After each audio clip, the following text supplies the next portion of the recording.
मटर की आवक बढ़ने के पहले मटर मंडी को पाटन कटंगी बाईपास पर करीब 9 एकड़ में नई मंडी में शिफ्ट करने को लेकर प्रयास शुरू कर दिए गए हैं। इसको लेकर बुधवार को मटर व्यापारियों की कलेक्टर के साथ कृषि मंडी में बैठक आयोजित की गई। बैठक में प्रशासन और व्यापारियों के बीच कोई हल नहीं निकला। व्यापारी कृषि मंडी छोड़ने को तैयार नहीं थे, तो वहीं कलेक्टर ने मटर व्यापारियों को नई जगह शिफ्ट किए जाने के आदेश दिए। व्यापारियों ने बिना सुविधाओं के नई मंडी परिसर में जाने से इनकार कर दिया। व्यापारियों का कहना है कि वो प्रशासन का सहयोग करने तैयार हैं, लेकिन बिना समुचित व्यवस्थाओं के व्यापार करना संभव नहीं है। प्रशासन उन्हें नई मटर मंडी में भेज रहा है। अभी तो उन्हें यहाँ फ्री में शिफ्ट किया जा रहा है, लेकिन बाद में दुकानों की जमीनों के लिए बोली लगाई जाएगी। ऐसे में वे इतना पैसा कहां से लाएंगे? यहाँ मटर की भी बीज का देखी है। हम लोग स्वयं किसान हैं और बहुत लंबे समय से सन 1979 से मैं मटर का उत्पादन हम लोग कर रहे हैं और मंडियों की सब स्थिति हम लोग को मालूम है। नेवाड़गंज से भी मंडी शुरू हुई, फिर यहाँ आई मंडी, तो ये व्यवस्था सब चलती रहती है और परिस्थिति के हिसाब से। बैठक में कलेक्टर दीपक सक्सेना ने मटर व्यापारियों और किसानों की सभी समस्याओं का उचित निराकरण करने का आश्वासन दिया। कलेक्टर का कहना है कि मटर उत्पादन को प्रोत्साहित करने के लिए पिछले साल की तरह इस बार भी दिसंबर माह के अंत में मटर उत्सव का आयोजन किया जाएगा।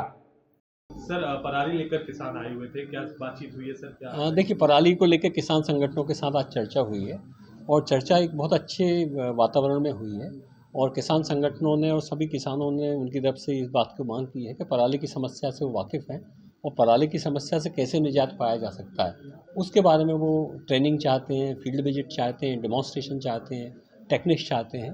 तो हमने आज सबके साथ बैठ के निर्णय लिया है कि पराली के मामले में जो अलग अलग तरह के उपाय हो सकते हैं, चाहे वो मशीनों के माध्यम से हों, चाहे कोई अन्य तरीके कोई बायो एनर्जी के माध्यम से हों, इस तरह के जो अलग अलग उपाय हैं, उन सारे उपायों के बारे में डेमोन्स्ट्रेशंस किए जाएंगे, वर्कशॉप्स की जाएंगी, फील्ड विजिट की जाएंगी और ट्रेंड किया जाएगा लोगों को। मुझे लगता है कि उससे जब इस तरह की बातें होंगी तो समस्या पे काफ़ी हद तक निदान पाया जा सकेगा। जो FIR की बात आप कर रहे हैं, FIR बेसिकली FIR की जो बात कही गई थी वो इस बात को लेकर कही गई थी कि जब आप आग लगाते हो तो आपके आग लगाने की वजह से अन्य किसानों को भी नुकसान होता है। कहीं बगल में आप नहीं लगाना चाह रहे तो भी हो जाता है। तो ऐसा यदि किसी असावधानी की वजह से यदि हुआ होगा तो उस पर कार्रवाइयाँ पर्टिकुलर केस के गुण दोष को देख के की जाएंगी। केवल किसी किसान ने पराली अपने ही खेत में जलाई है, उससे किसी और को नुकसान नहीं हुआ है, केवल उसके आधार पर मुझे लगता है यदि उस किसान को ट्रेनिंग नहीं दी गई है, उसको बाकायदा बताया नहीं गया है कि किस तरीके से उसका जो है पराली का उपयोग किया जाना चाहिए, उस मामले में यदि हम FIR की बात करते हैं तो थोड़ी जल्दबाजी होगी। जबलपुर में मतलब जो घटनाएं जो रिपोर्ट हो रही हैं सैटेलाइट के माध्यम से, वो जबलपुर में मध्य प्रदेश में सबसे ज़्यादा संख्या में रिपोर्ट हुई हैं और इसीलिए हम प्रयास कर रहे हैं। आप जानते हैं कि इन प्रयासों में सबसे इम्पोर्टेंट काम है जागरूकता पैदा करने का। किसान जागरूक हुए हैं, किसानों के संगठन जागरूक हुए हैं, वो समस्या से निजात पाना चाहते हैं, उस दिशा में सरकार के सहयोग के साथ काम करने को तैयार है। मुझे लगता है इससे बेहतर वातावरण कुछ नहीं हो सकता। नहीं, धन्यवाद। वो लेके आज आए थे, वो मुझे दिखाना चाहते थे कि पराली ऐसी होती है और आप बताइए कि इसका क्या उपाय करना है।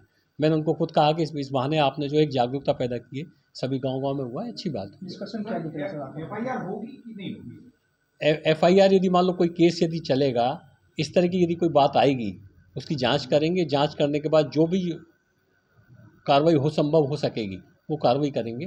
कोशिश ये हमारी जरूर रहेगी कि किसी भी किसान को ज़बरदस्ती किसी केस में, किसी आपराधिक प्रकरण में न उलझाया जाए। प्रशासित पराली का है, इतना बड़ा जो सब कुछ हो रहा है। हाँ, पराली आपका आदेश है कि पराली जलाने वाले किसान के खिलाफ FIR की जाए। इनका कहना है कि हम पराली का क्या करें। हाँ, बस उसी लिए पराली का क्या करें उसके बारे में मैं आपको बता रहा हूँ कि पराली का क्या करें, तो पराली के क्या क्या अपन कर सकते हैं उसके बारे में हम उनको ट्रेनिंग करेंगे, उनको डेमोन्स्ट्रेट करेंगे, उनको फील्ड विजिट कराएंगे, सारी चीज़ें करेंगे। ये हमारा नैतिक दायित्व है। एक दफ़े यदि महीने 15 दिन तक हम लगातार ये कैंपेन चलाने के बाद करते हैं, इसके बाद यदि कोई किसान करता है तो मुझे लगता है फिर उसको दोषी ठहराया जाना चाहिए।